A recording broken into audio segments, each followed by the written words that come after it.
nga ba na ako'y nagpupuyat at hinugin pa, piliting ibilat ang mga mata? Gawin mo na kung ano ang nararapat.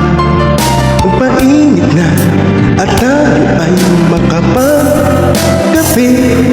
Nakahanda na ang asukal at gatas. Hinihintay pa ba mag-umaga? Sisikapin ko, pipilitin ko, matutulog agad ako dahil